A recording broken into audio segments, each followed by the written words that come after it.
ബലാത്സംഗ കേസിൽ നടൻ സിദ്ദിഖിന് ഉപാധികളോടെ ജാമ്യം. 1 ലക്ഷം രൂപ ജാമ്യത്തുക കെട്ടിവയ്ക്കണമെന്നും കേരളം വിടരുതെന്നും ഉപാധി. കേസുമായി ബന്ധപ്പെട്ട ആരെയും സ്വാധീനിക്കരുതെന്നും പരാതിക്കാരിയെ അധിക്ഷേപിക്കരുതെന്നും കോടതി. സിദ്ദിഖ് അന്വേഷണവുമായി സഹകരിക്കുന്നില്ലെന്ന് കോടതിയിൽ ആവർത്തിച്ചു പോലീസ്. ബലാത്സംഗ കേസിൽ സുപ്രീം കോടതി നിർദ്ദേശങ്ങൾക്കനുസരിച്ചാണ് വഞ്ചിയൂർ കോടതി നടൻ സിദ്ദിഖിന് ഉപാധികളോടെ ജാമ്യം അനുവദിച്ചത്. ജാമ്യത്തുകയായി 1 ലക്ഷം രൂപ കെട്ടിവയ്ക്കണം. അന്വേഷണ ഉദ്യോഗസ്ഥനുമായി സഹകരിക്കണം. കേസുമായി ബന്ധപ്പെട്ട ആരെയും സമീപിക്കരുതെന്നും സ്വാധീനിക്കാൻ ശ്രമിക്കരുതെന്നും നിബന്ധനയുണ്ട്. പരാതിക്കാരിക്കെതിരെ നവമാധ്യമങ്ങളിൽ പരാമർശങ്ങൾ പാടില്ലെന്നതാണ് മറ്റൊരു വ്യവസ്ഥ. കേരളം വിടരുതെന്നും പാസ്പോർട്ട് കോടതിയിൽ കെട്ടിവയ്ക്കണമെന്നും കോടതി നിർദ്ദേശിച്ചു.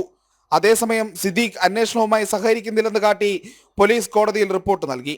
ഫേസ്ബുക്ക് വഴി പരിചയപ്പെട്ട പരാതിക്കാരിയെ അഭിനയിപ്പിക്കാമെന്ന വ്യാജേന വിളിച്ചു വരുത്തി ഹോട്ടൽ മുറിയിൽ വെച്ച് ബലാത്സംഗം ചെയ്തെന്നാണ് പോലീസ് റിപ്പോർട്ടിൽ പറയുന്നത്.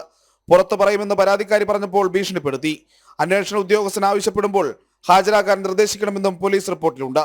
രാവിലെ തിരുവനന്തപുരം നാർക്കോട്ടിക്സ് അസിസ്റ്റന്റ് കമ്മീഷണർക്ക് മുന്നിൽ ഹാജരായ സിദ്ദീഖിനെ അറസ്റ്റ് രേഖപ്പെടുത്തി വൈദ്യപരിശോധനയ്ക്ക് ശേഷം വഞ്ചിയൂർ കോടതിയിൽ ഹാജരാക്കുകയായിരുന്നു. ജനം, തിരുവനന്തപുരം.